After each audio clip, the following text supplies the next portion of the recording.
Well, I have 10 minutes to tell you why talking about the Israel lobby matters, a subject that writers for our magazine, the Washington Report on Middle East Affairs, have been focusing on for more than 3.5 decades.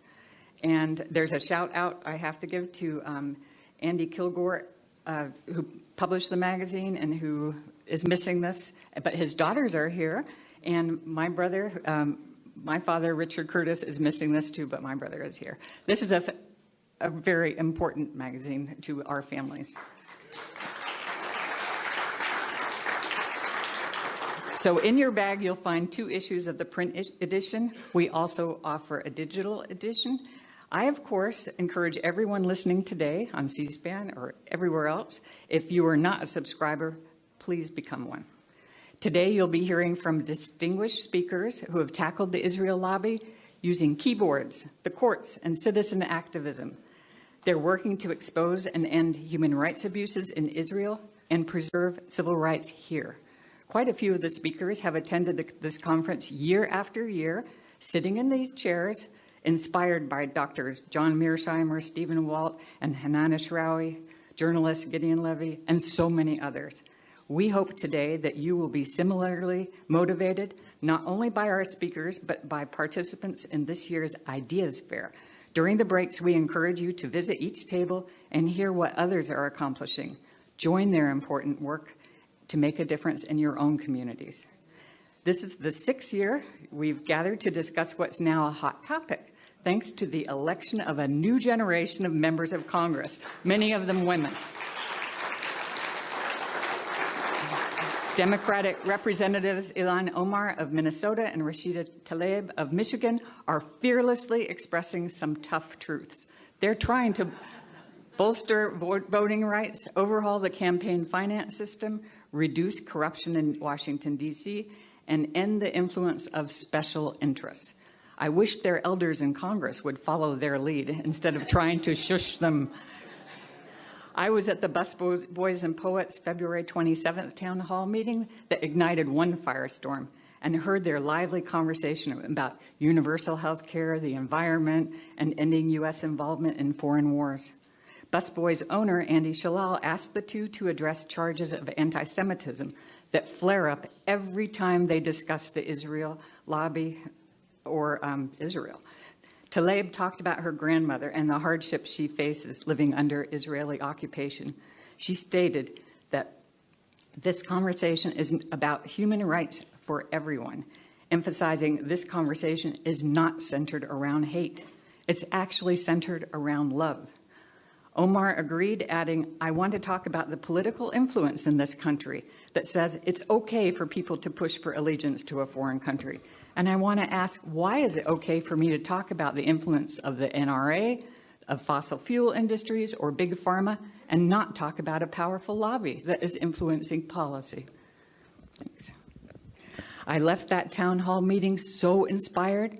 I hope that finally we've elected leaders who will openly debate the influence of money in politics and the harm all lobbies, especially Israel's lobby, causes to our political system. So I was stunned when the press and legislators went nuts, accusing Omar of using anti-Semitic tropes. The charge of anti-Semitism is a red herring, and its overuse dilutes the very real danger of true anti-Semitism.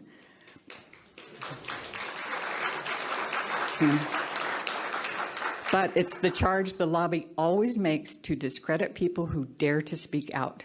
It's the only response possible. That is because not even the Israel lobby can provide a persuasive defense of the Israeli government's actions in the territories it occupies, shooting unarmed protesters, including children and medical workers, building ever more colonies or settlements, constructing apartheid walls and roads. Unlike the debate on guns, abortion, or climate change, this conversation is closed before it can even start when any criticism of Israel is labeled anti-Semitic. Full stop, conversation closed.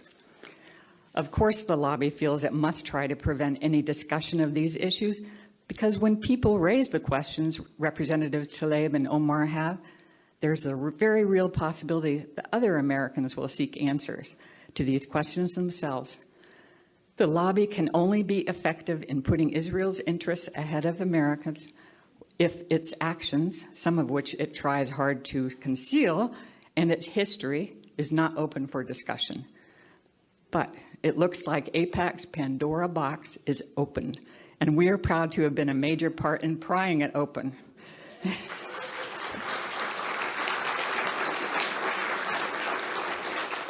According to the Center for Responsive Politics, Israel has spent more than $63.5 million lobbying Congress and federal agencies in 2017 and 2018 alone. Far more money than any country except South Korea at $82 million plus. The nonprofit constellation of Israel affinity organizations pushing to advance Israel from within the U.S. has revenues on track to reach $6.2 billion by next year. And most important of all are the individual political campaign contributions made in exchange for unquestioned political support for Israel. So why can't we talk about the Benjamins? American taxpayers provide Israel with more than $3.1 billion annually in military aid. You'll be hearing more on that later from conference co-organizer IRMEP's Grant Smith, who just helped me with the microphone. Since 1948, Israel has received far more U.S. foreign aid than any other country, despite polls showing that most Americans oppose such aid. On March 6, Gallup claimed, although it was the lowest figure since 2009, that 59% of Americans sympathize more with Israelis and only 21% sympathize with the Palestinians. But for decades, Gallup's lofty claims of U.S. sympathy for Israel, coming out just before AIPAC's annual meeting, differed significantly from Pew Research. When IRMEP fielded Gallup's poll through the highly accurate Google survey platform between March 5th and 8th, IRMEP found that only 22.2% of Americans said they sympathize more with the Israelis, while 52.5% claimed they held no opinion. Americans have long been told they are highly sympathetic to Israel and support giving most of the U.S. aid budget to Israel, when in fact they aren't and don't. Meanwhile, this administration has halted U.S. humanitarian aid to Palestinians, including scholarships for Palestinian students attending American universities abroad. But we taxpayers can't talk about it. Instead, the Israel lobby pushes the idea that our two nations have shared values. Sadly, that is becoming increasingly true. As Israeli elections near, Prime Minister Benjamin Netanyahu is pushing divisive politics. He declared that Israel is the nation state of the Jewish people and them alone, implying that 1.8 million Arabs and other minorities are at best second-class citizens. He accuses former military chief Benny Gantz, his main rival, of planning to form a governing coalition with shudder Arab Israelis. Netanyahu is backed by the far-right party known as Jewish Power and followers of the late Meir Kayen, an ultra-nationalist, racist American-Israeli rabbi and founder of the Koch Party, who inspired Baruch Goldstein to attack Palestinian worshippers at Hebron's Ibrahimi Mosque in 1994. Like our own president, Netanyahu is pandering to far-right voters and sowing division. Huge campaign billboards along Israel's highways show Netanyahu and President Trump, who declared Jerusalem as Israel's capital and moved our embassy there, shaking hands. And now he's given away the Golan Heights. In a couple of days, we'll see a lot of members of Congress clamoring for a microphone at AIPAC's policy conference, talking about shared values and shared foreign policy goals. They'll be pushing for more handouts from American taxpayers, a war with Iran, and, well, they were going to be pushing for Golan Heights, but they got surprise. Okay. They'll be focusing on anti-Semitism and ignoring the dangers of Islamophobia and fear of immigrants. They'll be talking about how the recent congressional resolution condemning hatred was diluted because it did not exclusively target anti-Semitism or reprimand Omar. They'll be talking about which party, the Democrats or Republicans, is better for Jews in America and Israel. 2 weeks before Israelis go to the polls, both Bibi Netanyahu and his rival, Benny Gantz, will be campaigning for office at AIPAC's policy conference. AIPAC has also invited Oded Revivi, a senior leader of the Settler umbrella organizations, to speak.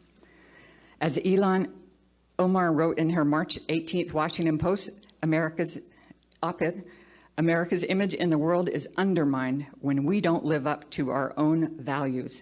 She called for an inclusive foreign policy, one that centers on human rights, justice, and peace as the pillars of America's engagement in the world. When the speakers you'll hear from today criticize Israeli government actions, spoiler alert, Susan Abuhawa's critique will be unforgettable.